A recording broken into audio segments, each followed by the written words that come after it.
Welcome to the Filecoin Plus Notary Governance call taking place on June 6th. This is the first call. Let's take a look at what we have on the agenda for today. Under the notary categories, we have three issues that we're going to update you on and get feedback. The first has to do with notary SLA and participation, trying to make sure that the notaries that are active are contributing and part of it, notaries that might have drifted off, kind of have a way to kind of do so gracefully as we go forward. Also, we have an update from Kara, who's joining the call today. She's going to talk about the R&R project with reputation and retrievability. And then Simon will walk us through what's going on with the removal of DataCap. So if you're seeing those proposal issues, you'll kind of get a walkthrough on that. RG will join us today for the Trust and Transparency Working Group update as far as how they're looking at notary participation and that levelings. There's no update from Enterprise Phil Plus on this call. They'll have their regularly scheduled updates to come.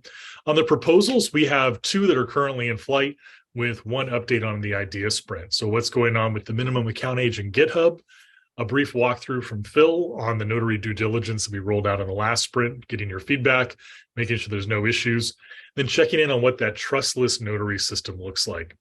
On last time's call, we didn't have a lot of time at the end for discussion. This call, I anticipate a lot more time at the end. So if there's an issue that you'd like to add to this agenda that currently isn't on the sync, feel free to drop it in chat and we'll come back to it.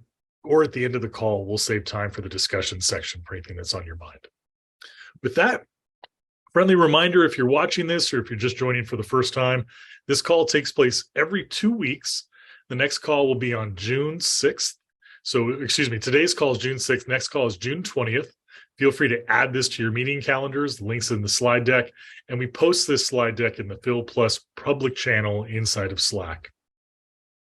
The agenda is public. Any topics that you want to see added, feel free to include. There's a GitHub repository. Just go ahead and add a comment. Hey, Kevin, I'd love to talk about retrievals and my experience, or X, Y, and Z. Anything that's on your radar that you want to discuss, just add it into this issue, and I'll bake it into the agenda for us. We have your friendly governance team, as always. Any topics or any issues that you need, feel free to reach out. If you're not sure who to reach out to, feel free to tag me, Kevin-FF in Slack, or GitHub, KevinFF USA, and I'll be sure to link you into the right working group or right point of contact to help. So with that, let's kind of get into some of the specifics for notaries as we go forward. Before we do that, though, just kind of a check-in on roadmap. About 8 weeks ago, we rolled out this really big push to quality on Filecoin Plus, moving away from just strictly data to looking at that data and how the process runs. Coming up in June will be the end of Q2, and we're going to really focus on like, where does the roadmap stand? Where are we checking on these goals and objectives? So on this call right now, we're just kind of letting you know that we're working behind the scenes as your governance team to make sure that that's lined out. And on the next June 20th call, we'll come with a lot more updates, not just month end, but Q2 end and where we're going in the next slide on that. Galen, I see your hand up. Floor is yours.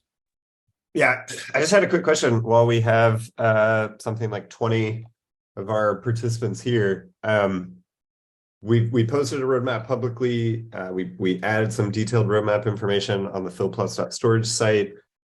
We've been like talking about it and sharing it here.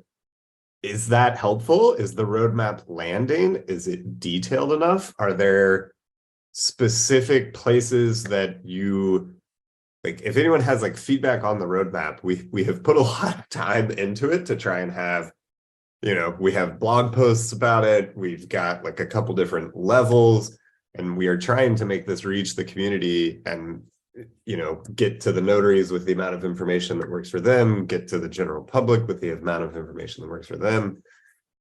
Like, feedback. Is the roadmap helpful? Is it detailed enough? Do you not know where to find it? Do you wish it looked a different way? Are you like, oh man, you're really missing this category of work?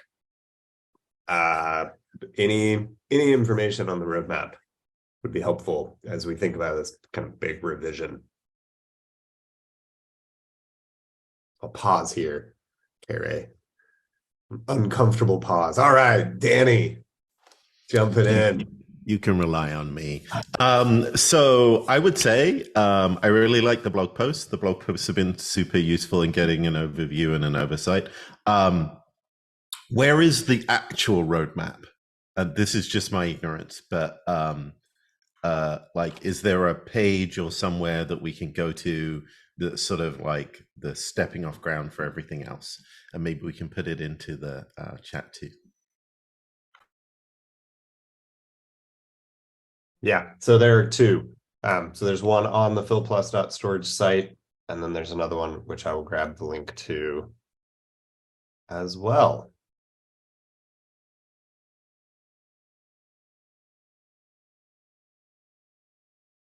Here we go. And they're slightly different, sort of with slightly different audiences, and we're kind of trying to figure out what makes the most sense, and we'll probably be consolidating down to one. They're run on different backends, and there's like a whole, yeah, you can understand. I mean, my general comment in all of these things, just not from any sort of level of expertise, but I think that I think it's done a great job kind of propagating all of this stuff out. But then I think you're right. There has to be kind of like a consolidating thing. After a while, coming into it new, there's lots of different copies. They may diverge a little bit, and it's not. I'm not sure where to send people when. Awesome, thank you, Danny. You mentioned the blog posts have been really useful. One of our goals with the blog post has been quantity, like mini shorter blog posts with like update, as well as stuff in Slack. Do you think that's more useful or too noisy? Oh, is this aimed at me or everyone? This is aimed at you, but also okay. I'm kind of weird, possibly, in that I do like little short updates in chronological order. I mean, but my other note would be like Medium. I understand why I'm always weirdly cranky about Medium just because it's a centralized medium. But putting that to one side, it would be nice to have like a sort of page to go to that kind of has this trickle update. And maybe that's the Slack channels. Maybe that's the way to do it. But I do like short updates because it reminds me of what's going on. Awesome. Thanks. Patrick had some comment in the chat. If there are some other comments, we'd love to hear them. Post them in Slack. Let us know. We want this to be useful for you. We put a lot of effort into these works. So if they are not working, then help us redirect so that the roadmap and the blogs are useful. But we'll pass it back over to K-Ray. Thank you. Great points as always, Galen. Thanks for that. All right. Hey, notaries. So just checking in. Here is the link. I'm going to drop it in chat for the Airtable. We are still doing the SLA participation. We're going to talk about that in a little bit more detail on this call. So as always, thanks for filling this out. This Airtable link, the reason why we're asking for the Airtable on this call and last call versus the leaderboard is that there's a couple fields in this Airtable that aren't captured in the leaderboard yet. I think it's really important to get. And that's specifically, how would you rate your contributions over the last 2 weeks? As always, there's some time where maybe you're traveling or other work dictates. Maybe there's a week where you were really active. Lots of signing, lots of review, lots of diligence. So we really want to give you a chance to kind of self-report that versus looking at these little indicators on that participation. And here's why this is kind of important. As this reporting kind of feeds in, what we're looking at right now is how does this SLA or how does this participation on notaries really help the Filecoin ecosystem, specifically the Fil Plus program, bringing on this quality data as we go forward. So right now, there's currently 86 notaries that are on the multi-sig. And of those 86, 66 are at the L4 and L5 level. As a review, how we're kind of looking at these levels is as an L4, these are somebody that are like in the top tier of notaries. So they're in working groups, they're on these calls, they're responding to Slack really rapidly, and then they're commenting on these proposals that come up. So every proposal that we talk about on this call, we could go back and we should see like L4s giving their opinions or their thoughts, or even just thumbs up on these issues like, hey, this is my input as I drive this program forward. As a reminder on what an L5 is And L5 should be somebody who's like very much leader in this Fil Plus ecosystem. So not only are they doing those calls, not only are they participating in those issues, but they're raising issues like, hey, I see this as a problem, or this is something that we should address as a community. They're also standing in the top ranks. So when we look at like the number of applications that are signed or reviewed or commented on, L5 notaries should be the ones that are like leading the charge, making that effort. So as we start to look at some of the notaries that are here, that are contributing, what we're seeing is really big spikes where there might be one notary that's like really, really exceptional. And there might be three more in their place that just really haven't been participating a whole lot. Why this is important is we want to make sure that we're tailoring this program to what you need as the active notaries in it. And so it doesn't really behoove us to have 86 notaries that we're having to spend time on comms on, spend time on training, onboarding, back-end systems. We really want to reward you as notaries that are here on this call, that are watching this recording, that are doing these steps to make sure the program is going forward. So kind of the same way that you think about how Netflix gives you that prompt, like, hey, are you still watching this show? We're going to kind of do the same thing for notaries that are in this program right now. So here's the timeline we're looking to roll out. Today on this call, June 6th, we're just kind of announcing this, that, hey, we've been looking at some of these metrics and participation, and we're going to be giving you these scores to come back. So by June 14th, you're going to get a DM in our private channel that's already set up with Phil and I, just saying, hey, notary, this is the score that we've calculated based off your participation. And these all tie back to the same participation in issue 630 for what it is for a notary. And we'll say, hey, based against all the other L5s in the category, you're either in the top percent or the bottom percent. Does this jive with your records? Are we missing anything? Is there something we should know? After we've kind of talked with you a little bit, make sure that the data works out and everything's in line, on June 20th, we'll kind of publicly share this. Like, hey, of the 86 notaries, these are the notaries in the top that are really driving the program forward. And these are some of the notaries that we haven't heard back from or might not have been contributing at the level that we thought or they thought was in the program. And then if we don't hear back from those notaries, those inactive notaries on that 86 list, we'll reach out and say, hey, do you still want to be in this program? Is this still something that you're able to commit to? And if not, no harm. We could just take them off the multi-sig. They can still remain a notary in title. They can still look at applications. They can still comment on proposals and flag and issue. And if time comes in a place where they'd like to reapply and come forward, we could kind of step into it. So this is just that first step in the process. I wanted to share this verbally, but more importantly, I wanted to get your thoughts and input. Is this the right way to do this? Do you feel like this truly captures your participation in the program? And do you have any thought on how we could take a look at making sure that the notaries that are contributing are rewarded and notaries that may have been dropped off, we can kind of safely remove them at their request? So any feedback?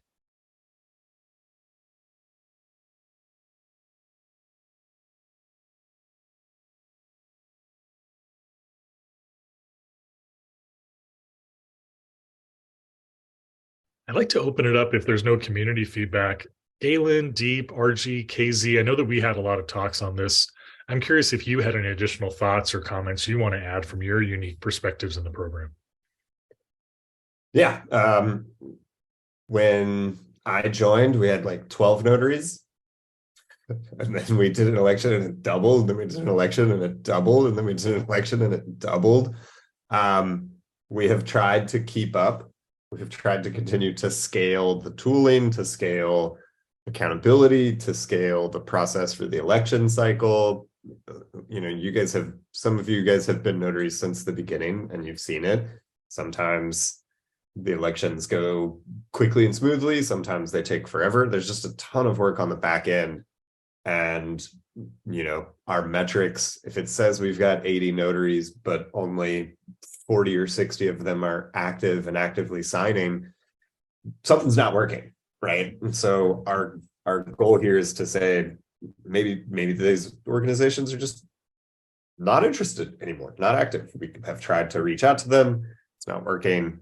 So our goal here is a little bit of, you know, carrot and stick and say, all right, you have not been doing signing. You have not been coming to the meetings. You said you were going to meet us at this level of engagement and you're not. That's fine.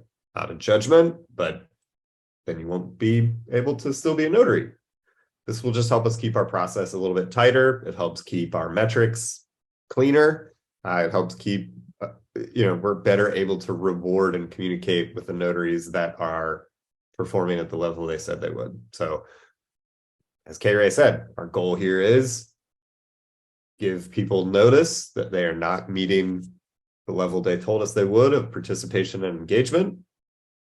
Give them time to turn that around and explain it. If they don't, we will remove them from some of the tooling. KZ, did you have anything you wanted to add? I think that's well said. I will just add, related to the eFil Plus working group, we have a separate multi-sig with 32 notaries. So this will apply for them as well. We'll follow these guidelines, and at the end of the month, we'll see in a similar fashion participation and then removal. Awesome. Danny, I see your hand. The floor is yours. Danny, you're muted. I was just going to say, as a somewhat guilty notary, in that I think I applied at level 4. I don't think I'm reaching that, to be honest. I think there's definitely notaries who have lost interest or have sort of who've moved on or what have you. I think I hope, and it sounds like you are going to have sort of a pathway for people who have fallen behind to kind of step up and get feedback on that, because sometimes I think it's because notaries either weren't real or weren't serious, but sometimes it's just because the whole thing can be a little overwhelming, and working out kind of how to fit what your expectations of notaries are and what is actually involved in that is probably a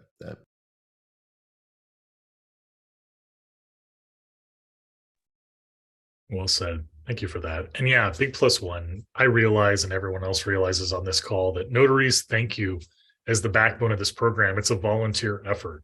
And so this is meant to be like, how can we support you, and just checking in on that. So good feedback around. Thank you for that.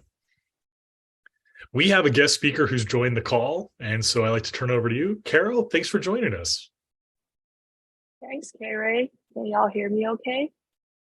Awesome. So hello, everyone. It's me, Carol, from the data programs team in PL. I'm a TPM. I'm currently leading a working group on retrievals and reputation. I came last 2 weeks ago to talk about this subject as well. We have a few updates. The most important one I want to call out today is that we have published our reputation calculation. So this is how we are, as a community, going to test with the retrieval bots, the retrievability of data sets. And I want to emphasize that the entire algorithm and logic of how the retrieval bots work is now public on this link. You can go in as a notary, as a storage provider, as a community member. There's full transparency on how the reputation of an SP or a client is being evaluated. This is not the final draft or anything. I am open to feedback, to any comments, but this is the first draft that the team has pushed out. It includes, I would just dive a little bit deeper. Maybe I'll take 2 minutes to go over not everything, but a high level of what this logic is like. So the sampling logic is all the data sets on the Filecoin network will be sampled randomly, and newer deals will have a higher chance of being sampled than older deals. And we have a few retrieval bots instances currently deployed all over the world. One being planned for mainland China to hopefully conquer the logistical difficulties with the firewall. So having a retrieval bot inside China would eliminate that problem. And we have more instances planned in the future as well. These are just the initial instances of the retrieval bots. We are testing GraphSync, Bitswap, and HTTP. By testing, I don't mean this is like enforced in any way that is like the SPs are penalized for not serving all three retrievals. That's not the case. We are just providing all these different methods of retrievability testing in the retrieval bot so that we have more holistic idea and data on how the quality of service and what the what each data set is retrieved or is retrievable via the different methods. And there is the difference between randomized piece range retrieval. So this takes a small snippet of the data set and tests retrievability over that, versus very occasional whole piece retrieval. This is to download the entire PCID to match that with the PCID that is stored on chain to see if that is that is the correct data set that the Filecoin network knows that it stores. So that is very low frequency versus the random sampling that is higher frequency. That is the initial thought. I'm open to feedback, and thank you for having me. Back to you, K-Ray. Carol, that was wonderful. I'd like to open it. We have a couple of real brilliant people on the call. If they have any questions or follow-up, this was a great time.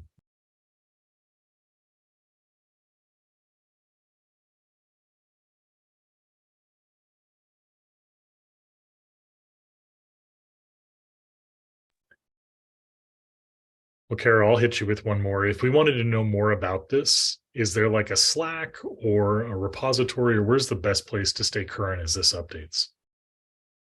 I think the best place is, besides this link on the slide, is the Reputation Working Group Slack channel. I'll put it in the chat right now. Great question. Reputation Working Group in the Filecoin Slack.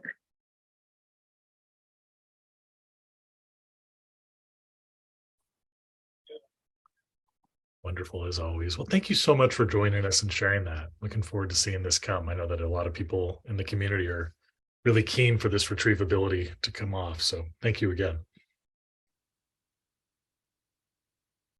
Simon, if you're on the call, I'd like to invite you to kind of talk to this. What are we seeing with the DataCap removal issues, and kind of walk us through a little bit on what's going on with this? Yeah, thanks, K-Ray.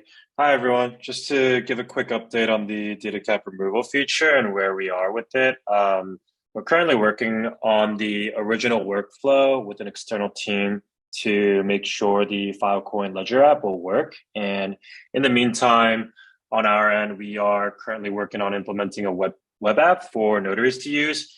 The process will be pretty similar to signing DataCap applications on the fillplus.fill.org site. I'll have more information coming up soon as we get closer to deployment. But as you see on the photo here, there are some DataCap removal proposals in the Notary Governance repo. Just some examples on why these were made was because of just like duplicate applications and stale applications that have been old for like over a year. So once the DataCap removal feature is done, we'll be working on removing DataCap from these client address from these proposals. If you have any questions, please feel free to reach out. Thank you. Love it. Thanks, Simon. All right, working group update. RG, I see you on the call. RG, if I could turn it over to you for trust and transparency.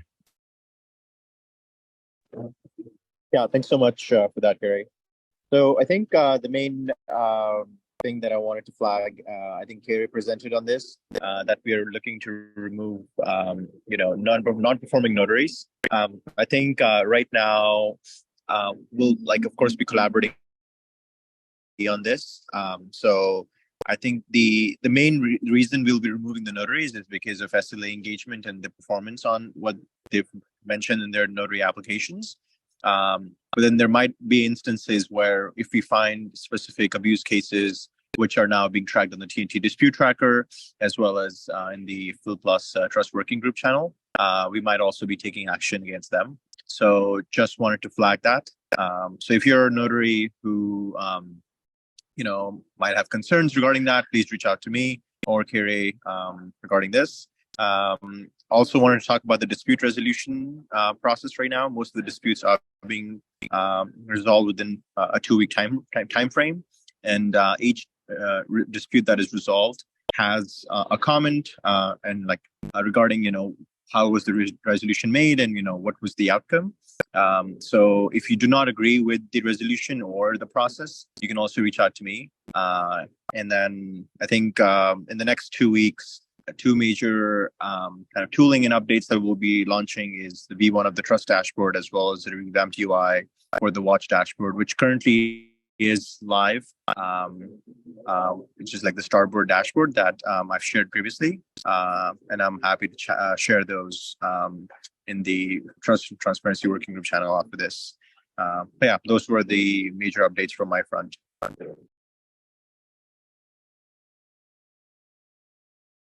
Thanks, Archie. If anybody has any questions, feel free to stick a hand or unmute or drop it in chat. Kind of going forward, there was 2 proposals and 1 discussion that was here. So we're lucky to have Phil on the call. I'll kick this one off, and then maybe we'll get input from Galen and RG.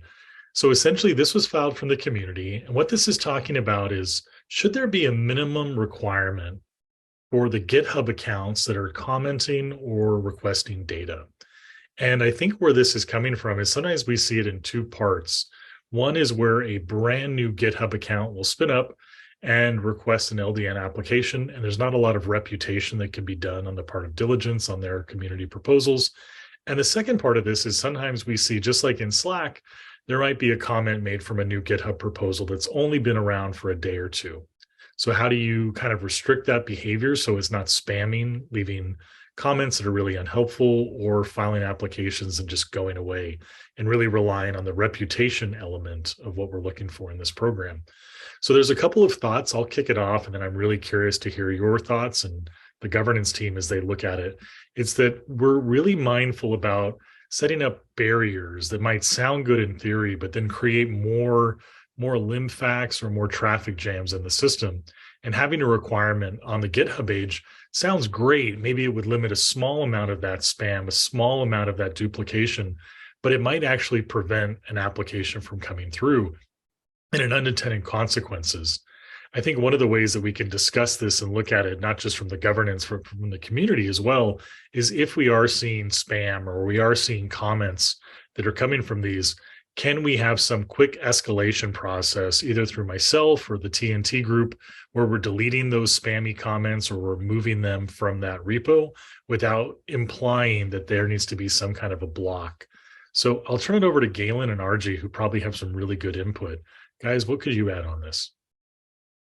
Yeah, I agree. I think I understand where this is coming from. Like Kerry mentioned, those 2 different behavior paths of a brand new client requesting or a brand new account making comments. And this is supposed to be a decentralized, open ecosystem and an open space.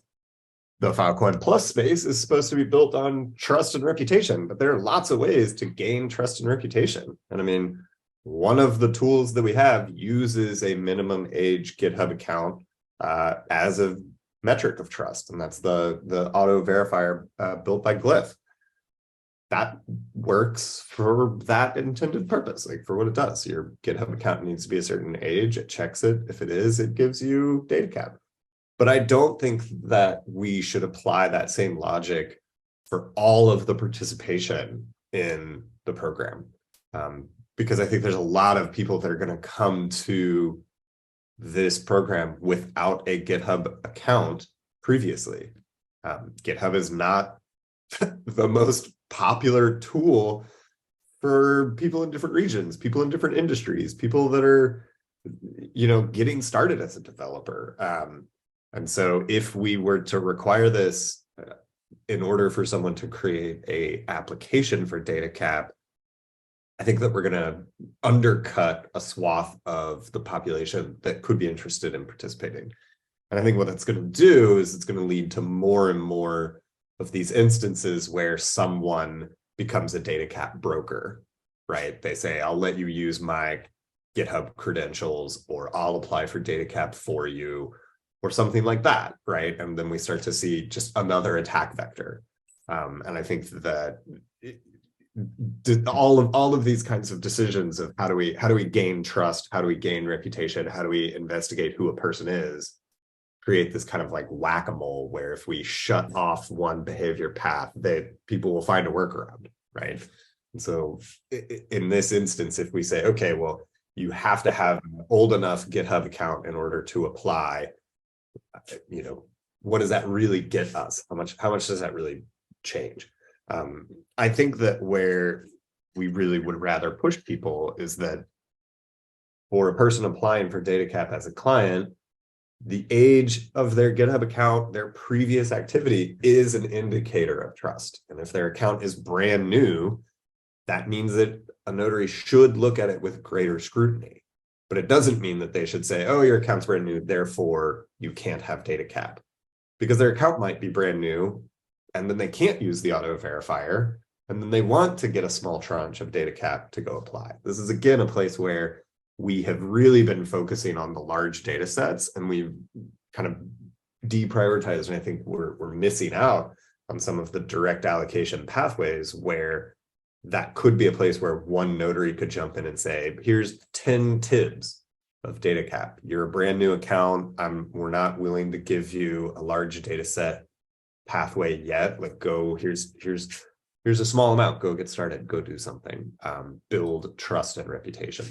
And then as far as the point of spam comments, Slack is also open. These spaces are open by design because in a way we do want to encourage anyone from jumping in and saying, I did some investigation and I see something, and doing it in a pseudo anonymous way by creating a new account. Now, that is also an attack vector. It's like these are the trade-offs, pros and cons. On the one hand, we get the ability for someone to make a brand new account and jump in without doxing themselves and saying like, oh, it was me, Galen from the foundation, who discovered this. I can create a new account and jump in and shine a light on something and ask for investigation. But that also shouldn't be given the highest level of credibility. If a person jumps into Slack, if a person jumps into a GitHub issue with a brand new account and they say, this is fake, this is bad for the program, with no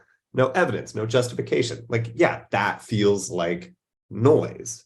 And those kinds of noisy comments that are not necessarily helpful, investigative, evidence-backed, those feel like trolls, and they're just kind of adding to the negativity of an issue. And like, that's where we want to downplay the impact of comments and behavior like that, while also not blocking people from just jumping in and saying, I support this. This is a good idea. I see an issue here, right? So I think that were we to implement something like this, one, it's also specifically like tactically difficult to do, but like, two, I think that it's kind of a big hammer that is just going to push the behavior into another threat vector.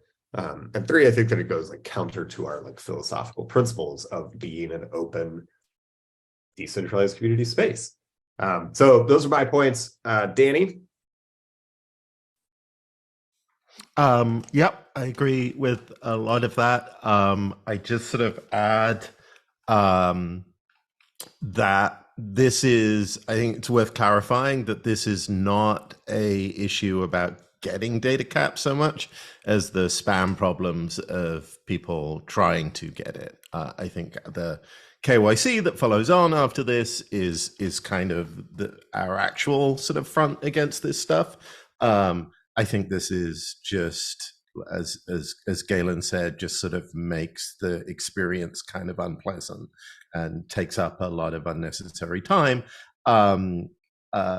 I just want to repeat that something that I've been banging on since the beginning, which is that we picked GitHub, I think, to bootstrap a basic kind of reputation system and discussion forum and user interface. That's what geeks do.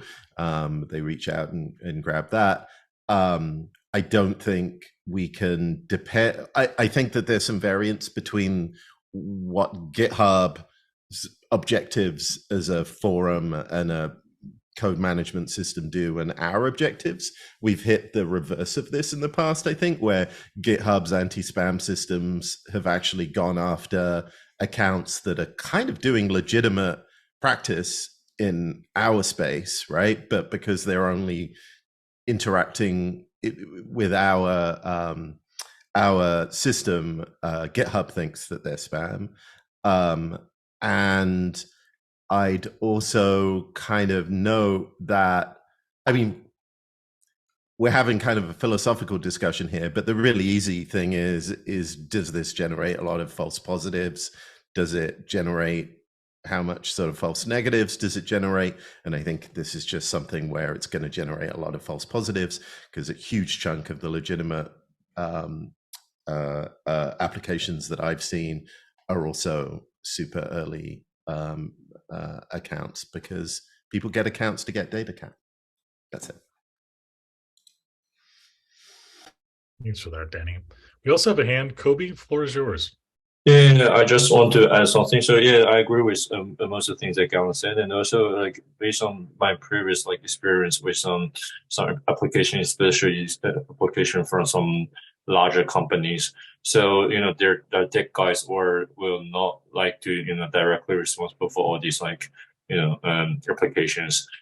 Some of the works were responsible by their BD guys or marketing guys who usually don't use GitHub before, so they have to open a new account and study something, and they even have questions on how to post stuff and all the format things. They were, because they are not the tech guys, they were sometimes confused by it. So yeah, my point is using account age, we can use that as a plus point, but not a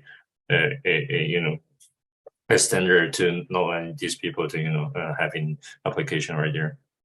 Yeah, think of it. That's a great point. Just to kind of say that back, sometimes it's the business development arm of the organization versus the technical arm that would be proficient with GitHub. We had a comment in chat. It came through from Eric. Thank you so much for posting that. And it was agreement on this, that tying the reputation back to these accounts goes a long way. Eric, I'll paste your comment into 887. That way it kind of links, and I'll link this video. One of the things too is what does this look like if we do this? And what does it look like if we don't? And then what are some of the ways that we could look at it? So really appreciate the feedback on both of those points. Thank you very much. All right. Hey, Phil, I see you on the call. Love to turn it over to you. Hey guys. So just reiterating from the last call, this new feature was created. It essentially allows you guys as notaries to post template comments to reject or ask more evidence for an application. It's helpful for you guys because for the first time, you can do those things. They're template comments, so you don't need to actually make your own comment. There's default reasons that you can pick from. Makes your life easier. You can signal to other notaries that that you have declined this application. And ideally in the future, we will make a feature for you to be able to filter by applications that have been either are in question right now because some notary asked for more evidence or some other notary has declined. You can filter that out if you want to. One important thing to note with this feature is that just because a notary has rejected or declined an application or asked for more evidence from an application, it does not mean that you cannot accept the application still. It is just a way for notaries to tell each other, everyone else that like, hey, like I don't approve of this application. That doesn't mean anything for you for your decision. It's also really helpful for us because for the first time we have data about whether you as a notary have engaged with an application other than signing the application. So we now know that you have said no, and that's a really good sign of engagement. It's a way for you as a notary to show that you're engaged in the community and you're active. And so if you want to read more about, if you want to know how to use this feature, I talked about how to use it in last call's second call. So if you look at the night call from the last call, you can look at that recording. I will also be making a recording for how to use this feature in the very near future. And also a written version of that is in issue 884. You can see all of that there. Thanks. All right, can we go back? I just want to like, as some people say, what is it? Double click, foot stomp. There's all kinds of various terminology. I want to like highlight this, like take it back to like one of the things Danny said like at the very beginning around like, there's a lot for notaries to do. Sometimes, you know, we lose traction with notaries going in and like reading an issue and deciding if you can sign it can take a long time. And then you make one signature and you're like, man, that took this amount of time and I made one interaction point, right? Our goal here is that like you could look at some of these and say, I recognize this issue. I signed it last time. I can't sign it this time. I recognize this issue and it's outside my expertise. I recognize this issue and it is a conflict of interest because of my role as a notary or an SP and where this like data is going, right? Like you could jump in and just potentially like mark some of these as like, no, I'm not going to sign these. And that might be a way to like quickly add some signal that is also good feedback to the clients too, right? Where they're like, okay, the notaries are looking at this. Like, I know that I shouldn't go pester this notary, but I also know that that notary is active. And it hopefully gives a like quick metric for you to be like, okay, I looked at this issue and I had some questions. Or I looked at this issue, I had some questions, but I still want to give DataCap now while I wait to get those questions back. And, you know, I will come follow up on it. Our goal here is like for these like kind of saved replies, like these diligence templates to get better and better without being either too many of them that they're like not useful or too few of them that they feel like too restrictive. You don't have to use these like this. We're not saying that this is the only way that you can perform diligence. What we're trying to do is help give some, you know, canned replies to help. I think that we've got something like 400 open allocation requests still, right? That's 400 clients that are waiting for DataCap at some point in the process. And for some of these clients, like they can't get started or they can't continue building runway if they are not getting DataCap and they want to know why. So continuing to like push on this. And then also, as Phil mentioned, directions that we really want to take this. We want the interface to get smarter and smarter and more personalized so that when you load, you're not going to see 426. Maybe we can start to say, okay, let's filter out certain issues that you've already said no to, or let's filter issues that, you know, you have said yes to in the past and they're ready for another allocation and you're not the next signer. Maybe those are ones that would be good for you, right? Like if we can build more tooling to make this a smarter process, and hopefully rather than loading it and seeing 400 issues for you to walk through, you would see 20 and it would be an intelligent subset. So help us make this better, like jump into issue 884 as you use it and give feedback there. Really looking forward to it. Danny, it's like the Danny and Galen back and forth show. I know. It's weird because I don't even usually speak this early in the morning. I have a really quick question for Phil. This is brilliant. This is exactly what I would love to see, this direction with the user interface. Where does this data go? Where is it stored? Like everything else on this app is kind of uses GitHub as the backing store for it. And I guess this is useful partly because I'm just technically curious. And also just for like privacy reasons, right? Like, is this something that ends up being public?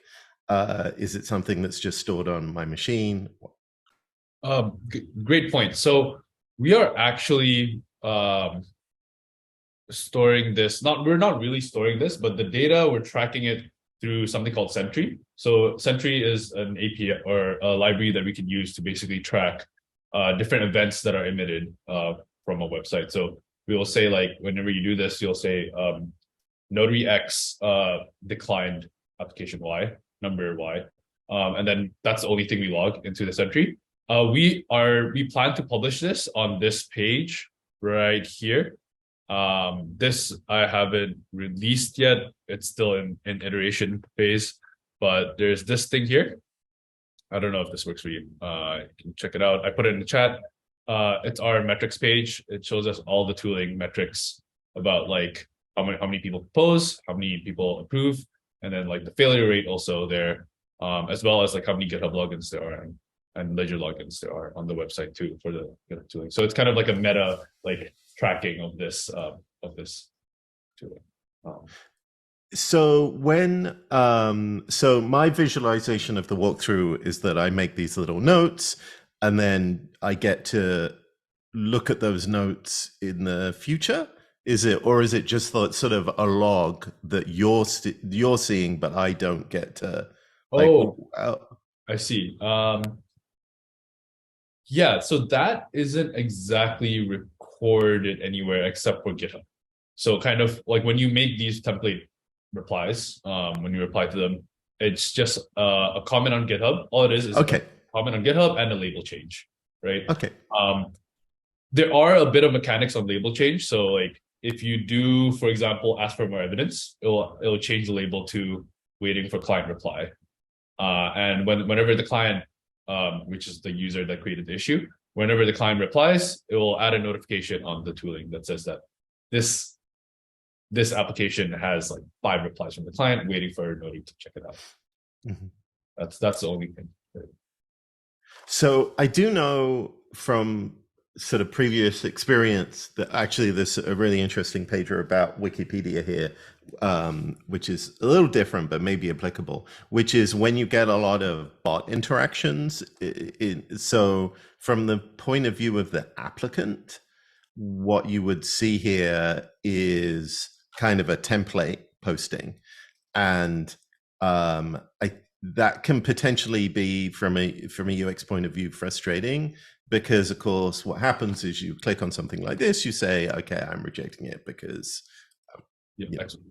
blah blah blah, and then the DataCap applicant will respond to that, or will go, well, that's not quite right, because the template doesn't quite match reality.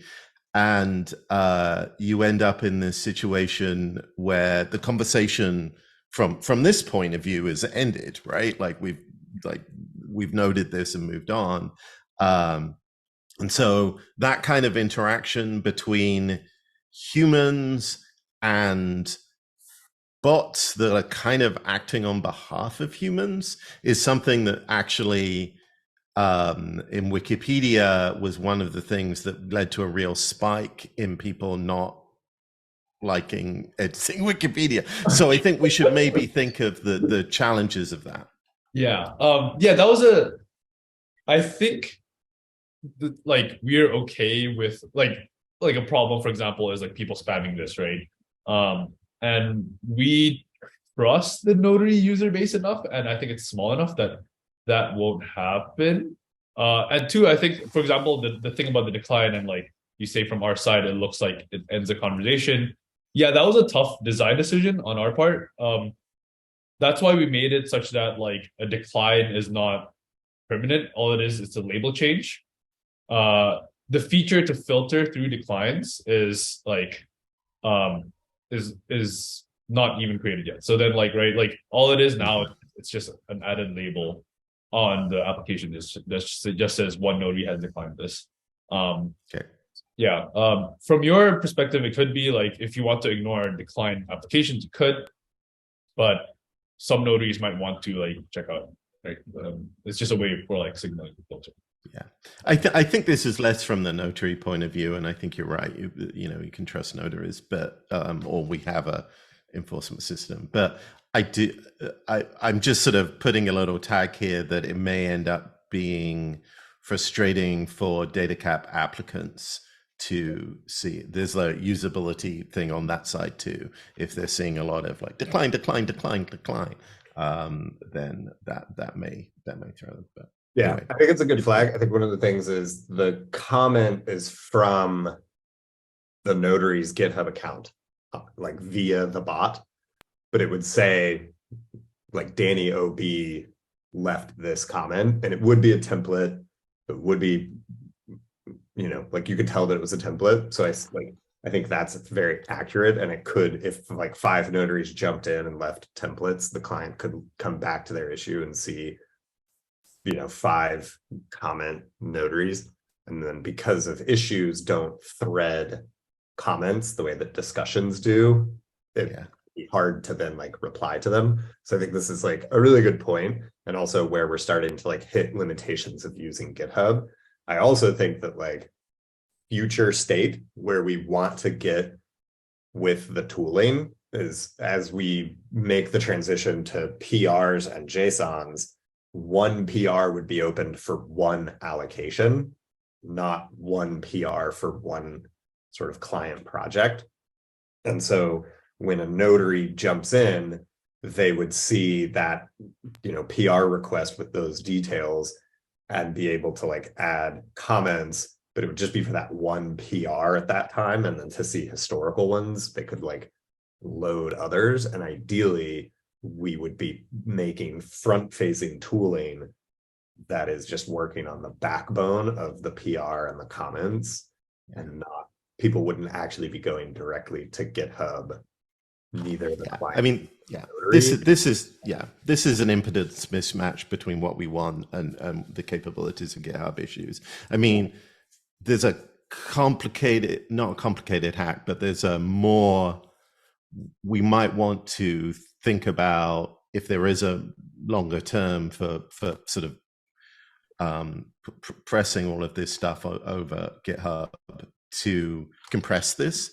So rather than have repeated posts, if there's already a post of a rejection, to add to that, but that doesn't really work. Anyway. Yeah, and then like the other piece to add to this, that's like just to keep in the back of all the notaries' minds, like the more of these kinds of like tooling decisions we make, the more in some ways like centralized our tooling becomes. And then it's like, okay, if we obfuscate so far away from GitHub, then we're using like one centralized tool that is one front end. You know, how much does that work for us when that tool breaks or something goes wrong, or somebody wants to come to the program and say, I don't want to use that tool.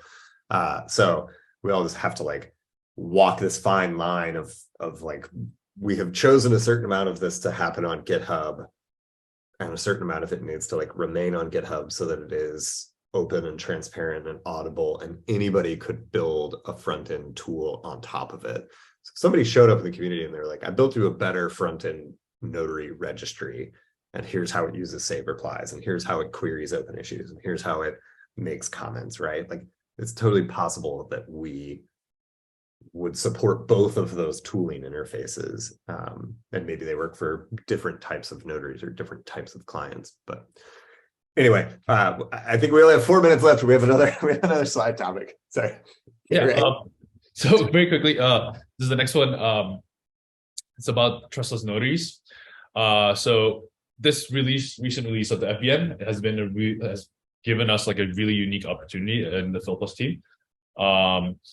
There's this idea of a kind of like smart notary, or like a trustless notary, where it's basically you create a smart contract that behaves as a notary.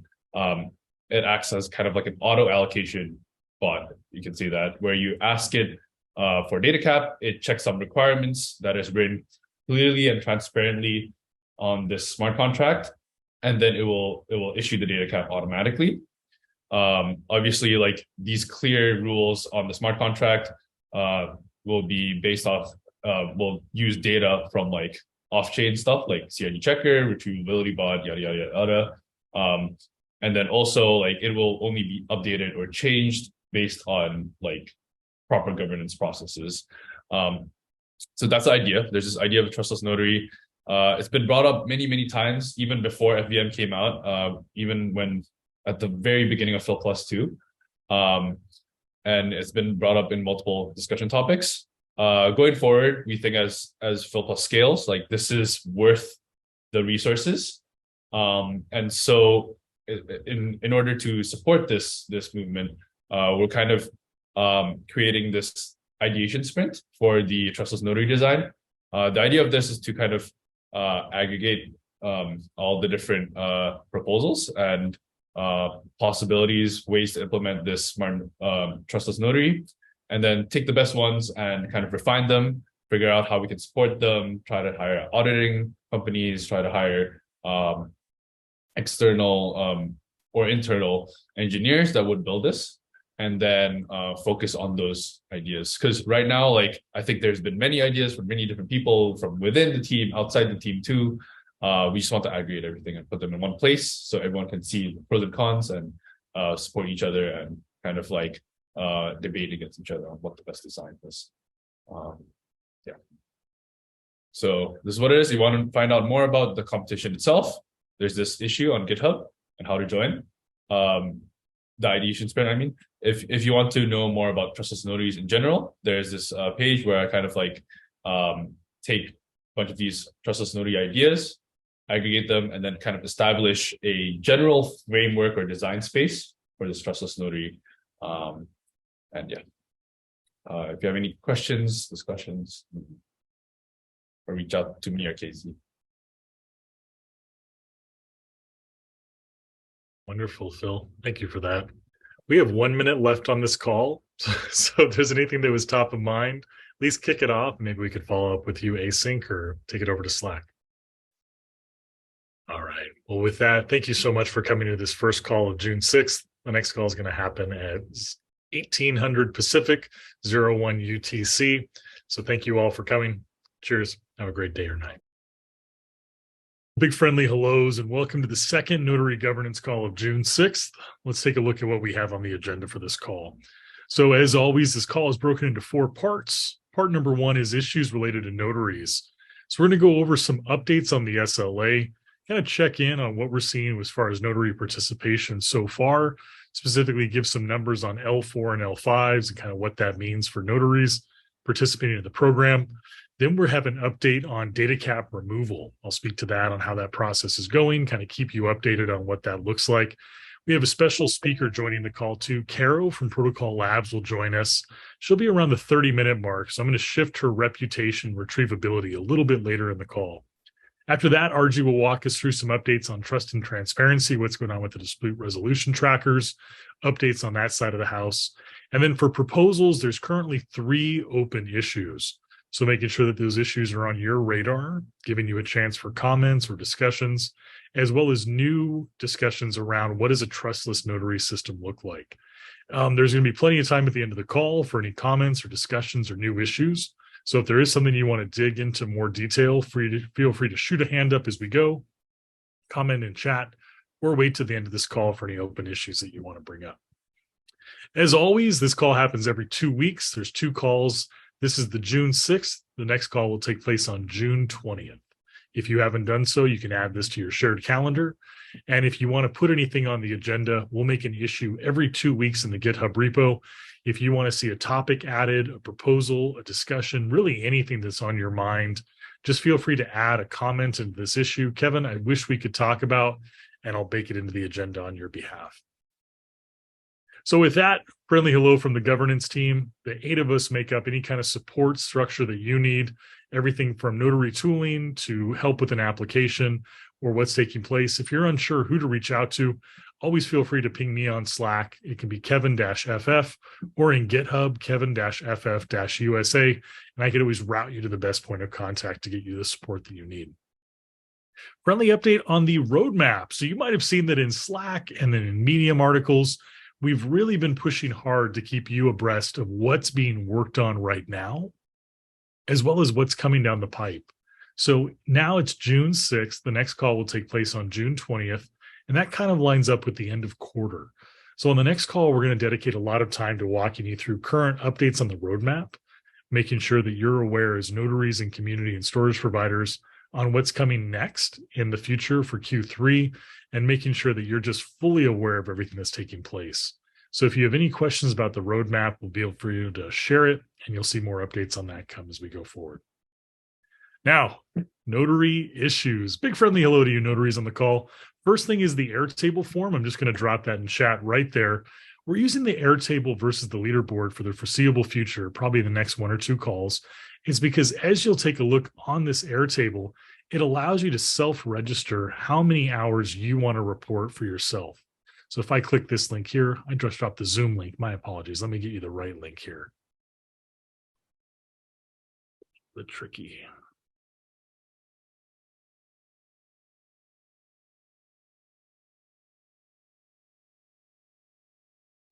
That's better. So that's the real Airtable link that I'll take you over to that form, and I'll put it here in the sheet. You can see it here with us. So you'll notice in this Airtable form, when you fill this out, you can actually specify as a notary how much time you've been spending over the last 2 weeks. This is going to play into one of the topics that we're talking about tonight. It's looking at what kind of contributions are the notaries dedicating to the system, and how can we as the governance team and we as like the foundation or PL support you in that work. So as you go through and you fill this out, it's great that you're marking your attendance. We really use this and we really look at it, but also you can tell us like, where is your time going as a notary? Is it the review process? Is it the working groups? Is it looking at the applications? Is it diligence discussion? So this is a really powerful signal for us to know where we can best support you with tooling, roadmap enhancements, and everything. So thank you so much for filling these out, notaries. If you're not a notary and you fill this out, it's a really powerful way to send your signal for the community going forward. And here's why we're looking at this so diligently right now. Currently, there's over 86 notaries that are actively in the program and onboarded. When I say onboarded, it means they verified their ledger and they've been onboarded onto the 3.1 multi-sig. But what we're seeing is of those 86 notaries, 66 are registered as L4 and L5. And if you remember from the election process, L4 was like a setup for a notary that wanted to set themselves up as a thought leader, as somebody who would be seen in the community as really participating, leading the charge, and making sure that the program was growing sustainable and in line with the boundaries of quality and, you know, the mission of Filecoin Plus. So what we're looking at is, of these 66 L4 and L5 notaries, are we really seeing that level of engagement from those that selected this higher score, this higher level of participation? So the issue was 630. It was filed back in October and essentially lined out what these look like. And as a refresher, if you're an L4 notary right now on the call or watching, kind of the program expectations for you are that you are coming to these governance calls, 2 calls a month. So it could be 2 in one session. Ideally, it's just spread out so you're on the call and kind of understanding what's going on with the community, that you're a part of 2 working groups. So right now that would mean the Enterprise Fill Plus, as well as Trust and Transparency, that you're active on Slack. So if there's a question that comes up or an issue, that you're responsive and that we can get a hold of you. So if there's a problem with your ledger or an application, Phil, Simon, myself can reach you. Then also that you're in the proposals. We see a lot of proposals that come in GitHub. They'll get it on average around 8 to 12 comments on them, which is great. But if we have 66 notaries that are all at this L4, we should be seeing around 66 comments at the very height, just saying, hey, I agree with this, or I don't like this in its current form. It can be as basic as that. Then L5, as a refresher, these are meant to be the notaries that have signed up to say, I'm really going to lead the charge in this program. I have a vested stake in the Filecoin Plus and Filecoin ecosystem, and I want to make sure that my voice is heard and broadcast around. So an L4 is committed to being like really in the top of the notaries. So they're coming to these calls, they've got their webcams turned on, they're in 2 working groups, they're responding to Slack very rapidly. So I'm going to say that like from that L5 perspective, we should be seeing a lot of participation with that. And what we're kind of pulling from this is that we see a lot of open applications. We have a little bit of mixed participation on these calls. So we're trying to look at like how we can support you the best way possible to get you what you need as you go forward. So with that, we're kind of taking a model of, hey, we see that you on this call right now, very much committed, very much showing up, trying to digest this. But if you think of a model like Netflix, if you ever watch that, they have a pop-up after a few hours like, hey, do you still want to continue watching? And we're kind of doing that same thing here with the notaries. So we're going to be pinging a lot of the notaries coming up, actually every one of the notaries here in the next couple of weeks with this basic outline. Right now, we're just kind of saying, hey, we're going to be putting out this participation level check-in, announcing it on this call going forward. And then in the next week or so, you're going to get a DM from me in our private notary channel that we have set up with just here's what the foundation has collected as far as your level of participation in the program. Here's how many GitHub issues we've seen you in. Here's how many applications you've signed. Here's how many calls you've been on. All of these participation formats ranked. So you can see essentially like, hey, we see you participating in the upper levels of notaries, or you're kind of in the lower. And then you can kind of give me signal like, hey, Kevin, you might have missed me commenting in these 3 things, or I was on this call, but I didn't sign the roster. But if you check the screenshots, you can see me under this name.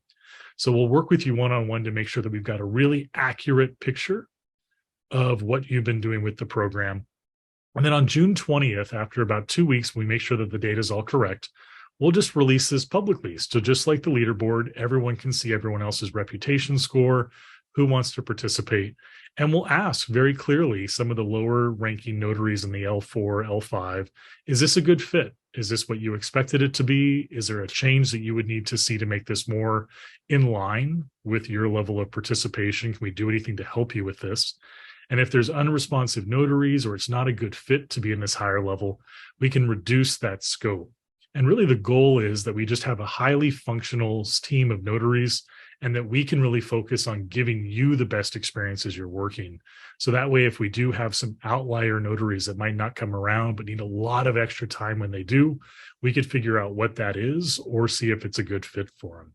So again, the goal is that we're supporting you and making sure that this is a program that works well for the notaries that are around, participating and making these contributions. So again, thank you for your time. I wanted to pause on this, and I'd really like any feedback, thoughts, or input on this topic. Feel free in chat or to raise a hand.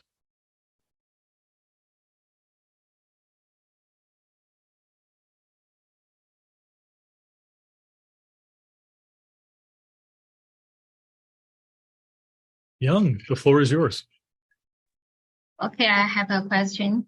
Because we changed our GitHub handle, so that may affect our participation. We cannot approve the application because of this kind of thing. So that's my point. That may affect our SLA. Actually, I have one more question. Yeah, please go ahead. I see a lot of dispute and trouble just going on the slide. So some notaries are very reluctant to sign the application to avoid some like get in trouble. So I think that the governance stream should release the retrieval to like retrieval bot and launch to improve the CID report to help the notaries to better sign the applications. So that's my point. I'm so happy you commented on those. Great points. I see Caro's on the call here. Wonderful. She's going to speak to that a little bit. So maybe breaking it down into 2 spots. The first, yes. So just for everyone on the call, StoreSwift had requested to change their GitHub account that was handling their applications. Young, for your information, no, that will not impact your score at all. When we're pulling these, we're pulling it off the unique ID that's tied to your registry on your address. So whatever GitHub account is tied to your account, I'll merge them together. You'll be good to go on that for participation. Thanks for flagging it. The second, it is a great point, and I'm really happy that you brought that up. I've heard this. Hey, I'm a notary. I'd like to approve some applications, but I'm worried if I sign this one, that I might be called out later at a point in time. And that's a really good topic. And we're lucky that we're joined by Carol on this call, who's going to speak with some of the new tooling that should make this easier to look into.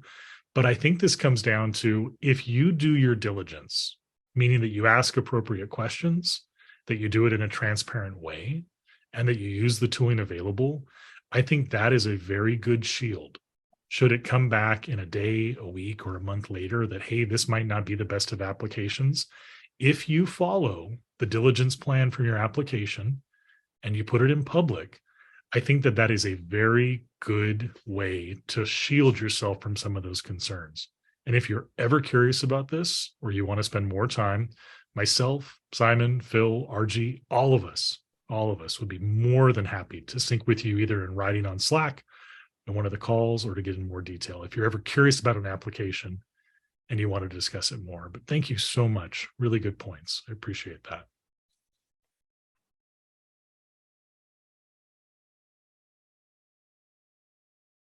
Carol, I see that you're on the call. This is wonderful. I'm going to skip to your slide now, if you're okay with that, and maybe we could piggyback onto it. So everybody, I'm going to do like a really rapid fire just to get to that slide, and then I'll come back. Let's do it. The floor is yours. Thank you, K-Ray. Thank you so much, Yang, for the question. It's super relevant, and it's a good voice from the notaries for me to understand that there is this need from the notaries to have retrieval bots be up as soon as possible. So I'm leading this retrievability working group, or reputation working group, that is building this retrieval bot. And we just published the sampling logic of the retrieval bot to the public so that everyone can have access to how we are sampling the retrievals and how we are calculating, how we are doing, like, testing the retrievals. So if you go to this GitHub link, you will be able to find the algorithms that we're using and all the different ways that we're testing retrievals. So just to give a high-level overview, we are going to test retrievals in 3 different methods: GraphSync, HTTP, and BitSwap. And this does not mean that, you know, people will be penalized for not offering all 3 retrieval methods. It's for the way that retrieval bots comprehensively look at different ways to ensure that we didn't miss a way that the SP is offering retrievals. So the deals will be sampled randomly, the data sets will be retrieved randomly, but newer deals will have higher probability of being sampled.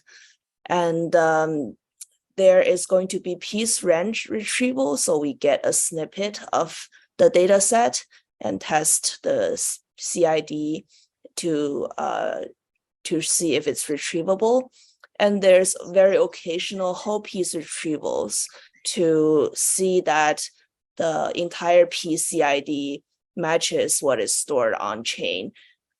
So this retrieval bot, we are already working on it. We are going to add it to the CID checker that you're seeing today.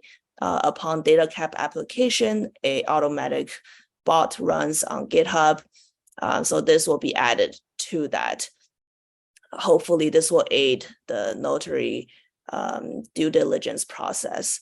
And I'm happy to hear any feedback that the community might have regarding this sampling algorithm and this sampling logic. So please let me know, give it a read, let me know. You can find me on Slack, whether this is something that aligns with what the notaries are thinking. There's also this Slack channel that I'm using for this working group.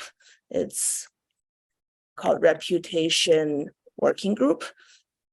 Feel free to join that. It's a public channel. and voice your concerns and questions there as well. So thank you so much for the time, K-Ray. Grateful for you. Thank you. I'll pause if anybody has any questions while we have a delightful guest. Yes, let me paste the link here. Young, I see your hand. Floor is yours. Okay, I have one more question. I'm just wondering, is there any tutorial to how to do this retrieval and more? And is there any easier way to do this retrieval? Just like we just put in command line just like to trigger the CID report, then I get the retrieval results. That's quite easy, especially for the non-technical stuff. So do you have any plans for that? So we want to meet notaries where they are, and we want to make this whole process as easy as possible.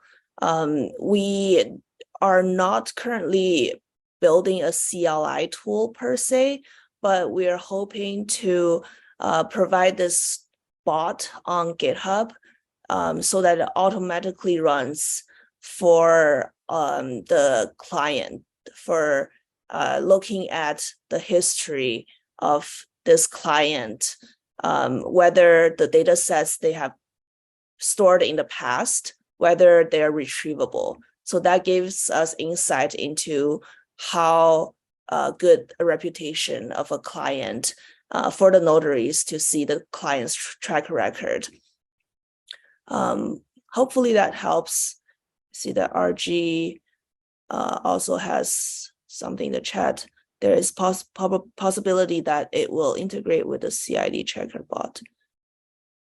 Yes, exactly. We are planning to put this retrieval bot result, so notaries will not have to manually run the CLI command like tool to see the retrievability score or anything. We are trying to make it just appear on the GitHub application automatically. And there's a link that you can click into if you want further information on how the retrievability score was calculated, for example, or how we got the information, like which are the SPs that we sampled, the SPs that the clients have been storing with in the past.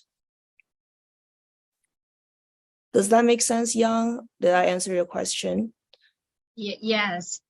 For now, it's a little bit complicated, but if it comes with the CID report, so that's okay.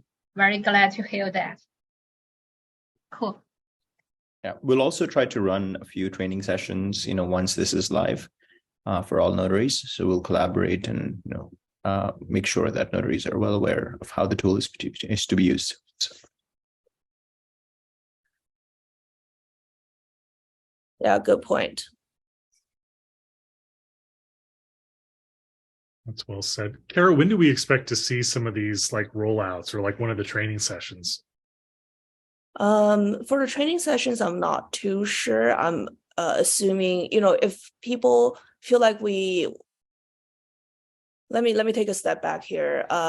Right now we're working on the retrieval bot UI, the UI I talked about for the GitHub applications. So retrieval bots are built from the SP's angle. We are testing the storage providers, right? But we need a client view on top of that to track the history of clients, what their reputation are so we're mapping the retrievability of storage providers to clients from the past DataCap applications and the past deals. So that's what we are working on right now. It will probably take another couple of weeks for that to be done. And then after that, we'll be adding this to the CID checker bot on GitHub. And we'll rename it, since it's not just CID checker, it's both CID checker and retrievability. So it will just be a fill plus bot, something like that. Once we have that added, and I can come to this meeting, or I can have our engineer come to this meeting and give a training session, or maybe we can find another time for a training session. That'd be wonderful. Thank you so much. Yeah.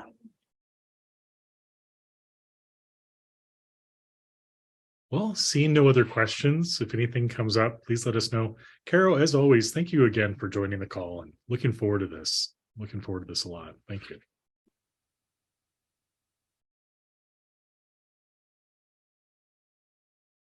So kind of coming back to this root issue, notary participation, notaries on the call. Again, you'll be getting a DM from me probably in the next week or so with what we've calculated as some of your participation points and score.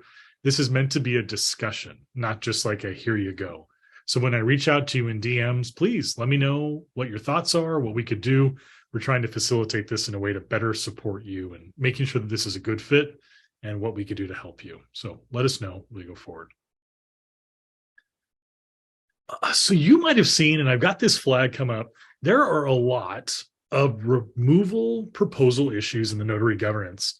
So we had talked about this on a past call, probably about 3 months ago, but just to bring it back to light and speaking on behalf of Simon, what these are, it's a current bot that's running. And so if there's ever allocation that's being removed, this is what it's going to look like until we roll out some more enhancements on the technical side. So no action needed, no discussions needed. But if you log into the GitHub repository for the notary governance, you'll see some of these DataCap removal proposals.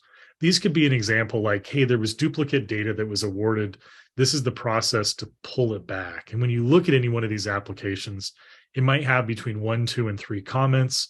And the comments will be the root key holders commenting on this or the bots running to essentially take that data back. So no action needed, no discussion points needed, but just to flag this for everybody. If you see these are just the bots.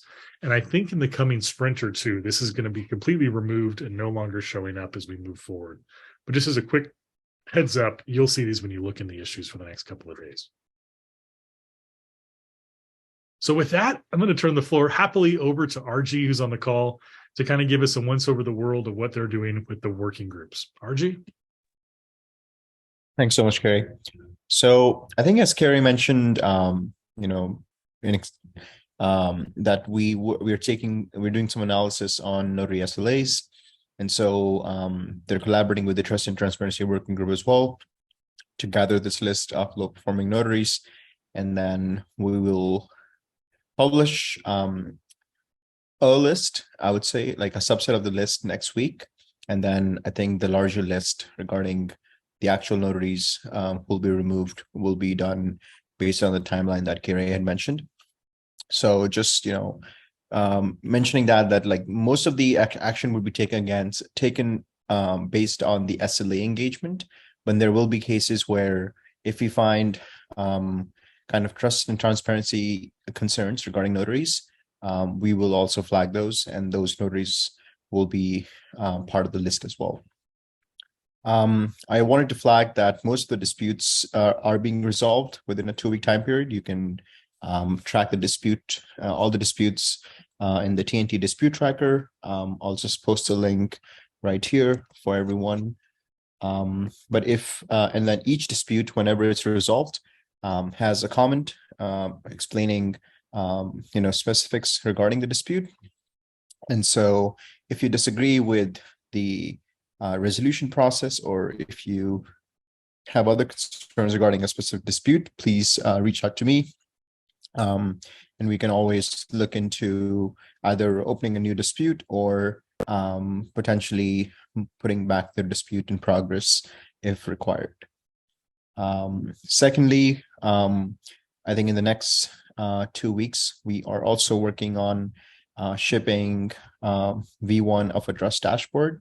I've presented that briefly in the TNT working group call, as well as the revamped UI for the watch dashboard. So for those of you, I think we've talked about this a few times, but for those of you who might not be aware, this dashboard currently is live, and it does exist, where you can input a client ID and try to understand their notary behavior, like their behavior on chain. So who are the notaries that they've received DataCap from, as well as DataCap usage. But we are making some pretty big changes to the UI. So that will be quite exciting and definitely increase the usability of this tool. So yeah, please watch out for that. And if you do have any feedback on this tool, you can always reach out to me on Filecoin Slack.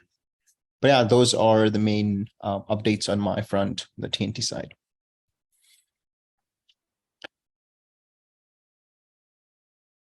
Well said as always, RG. Does anybody have any questions about the Starboard dashboard or the resolution process currently as it stands while we have RG?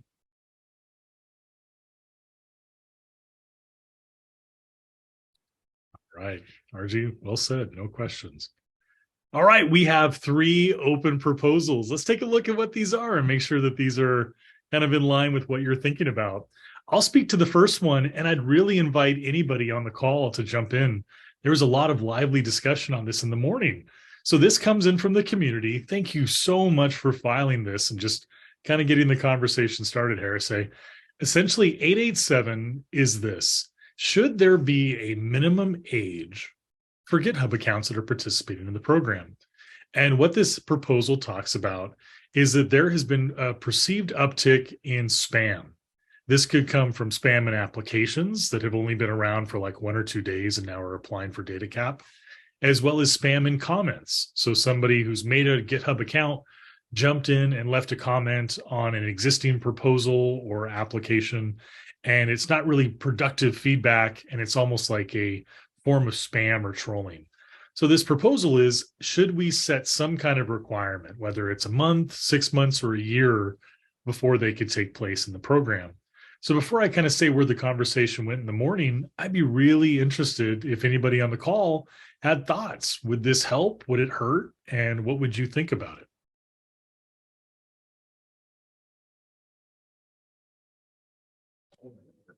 Hi, my name is Kenneth, and I represent Origin Storage in this call.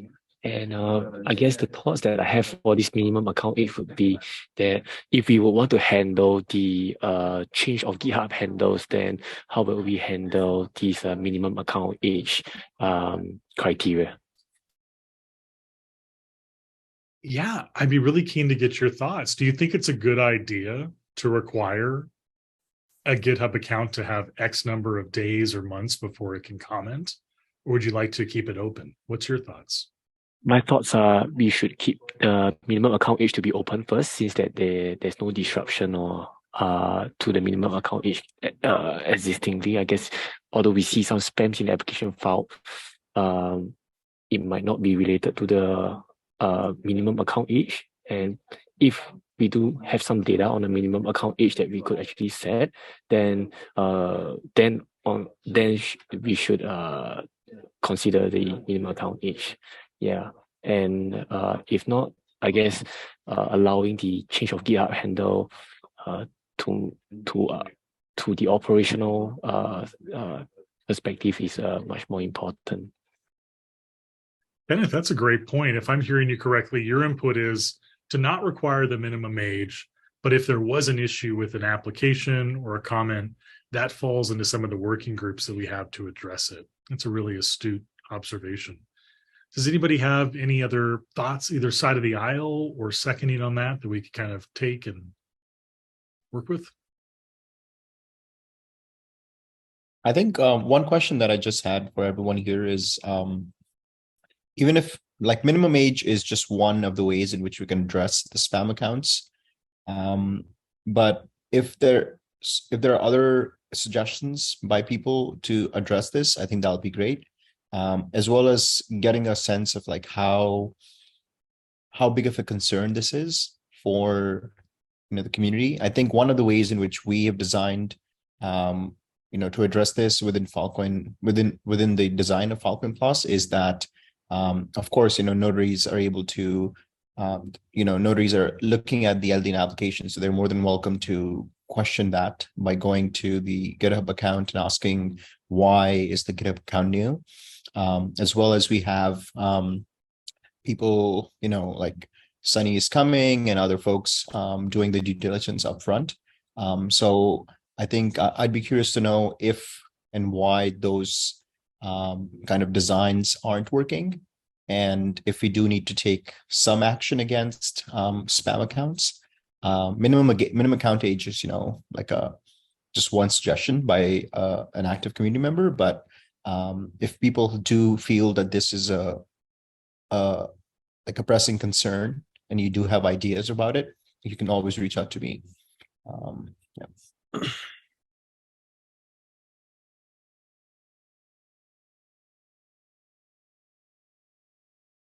Anybody has thoughts, please unmute, interrupt me to kind of share for you all. On the first call, a really prescient thought was that sometimes we see applications that are filed not from the technical arm of an organization requesting data, but from the sales or business development arm. And sometimes those BD individuals may not know how to use GitHub, or they may not be contributing in GitHub historically.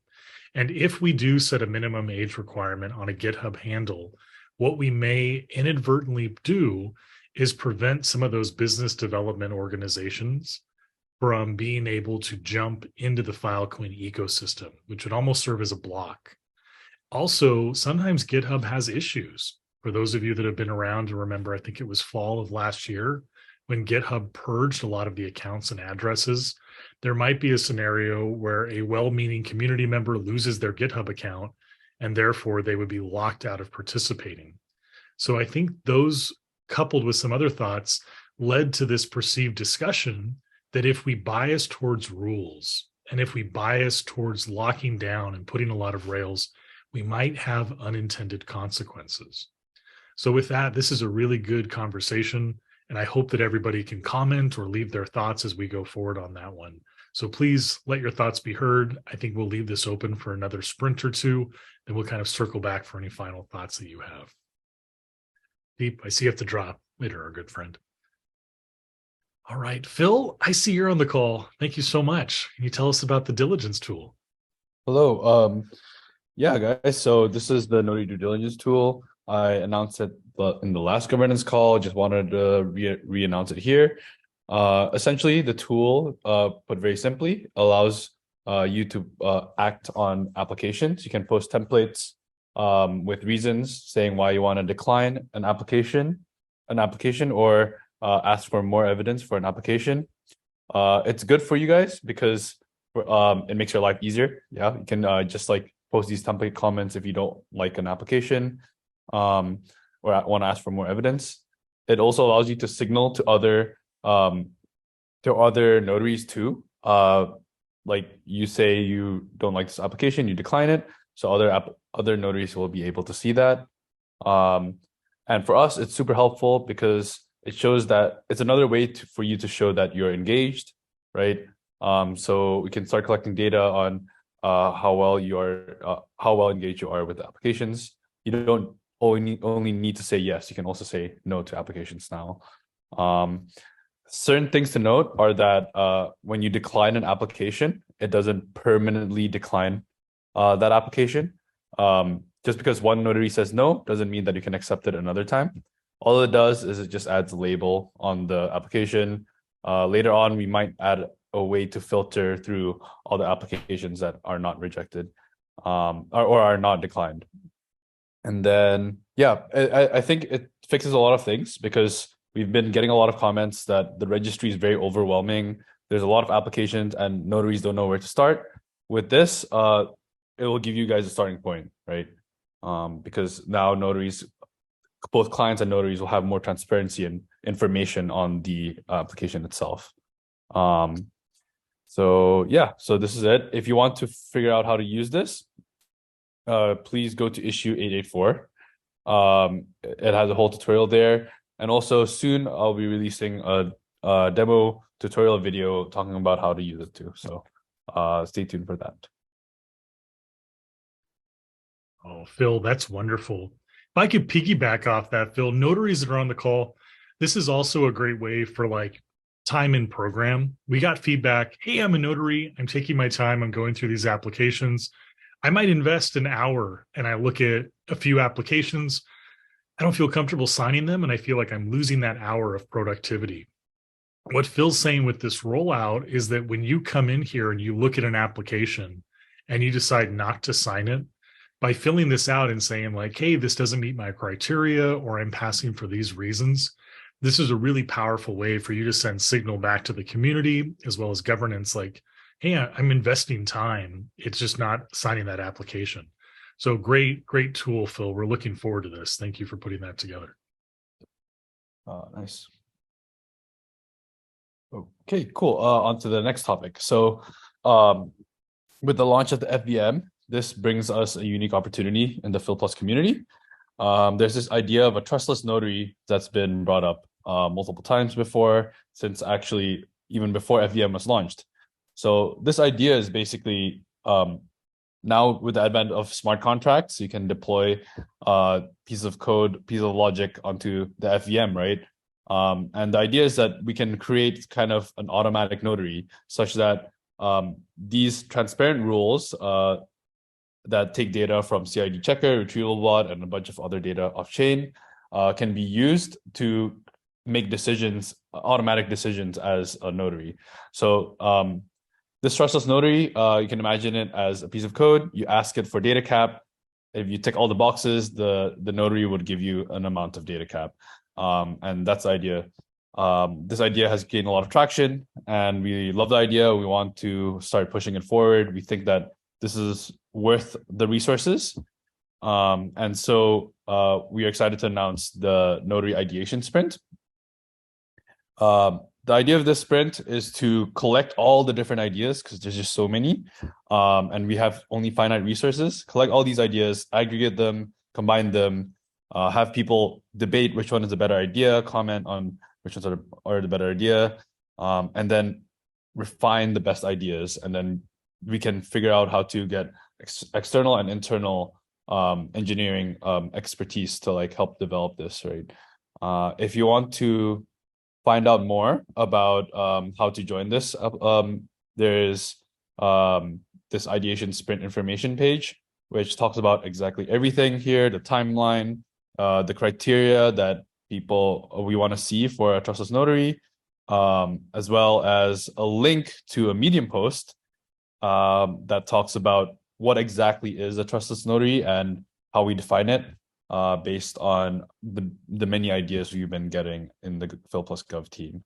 And so I'm super excited for this. Looking forward to all you guys to participate. Yeah, if you have any comments, thoughts or comments, message me or KZ. Yeah, sounds good. Well said, Phil. With that, I'd like to turn the floor over to you. If anybody on the call has any thoughts on topics that we've discussed already, or anything new that's taking place that you'd like to flag or discuss, the floor is yours. All right. Well, with that, we'll break a little bit early tonight. I wanted to thank you guys so much for joining this call. Be on the lookout for some DMs coming from Phil and I in the next couple of days. If you need anything at all, please let us know. Have a wonderful day. Thanks, everyone.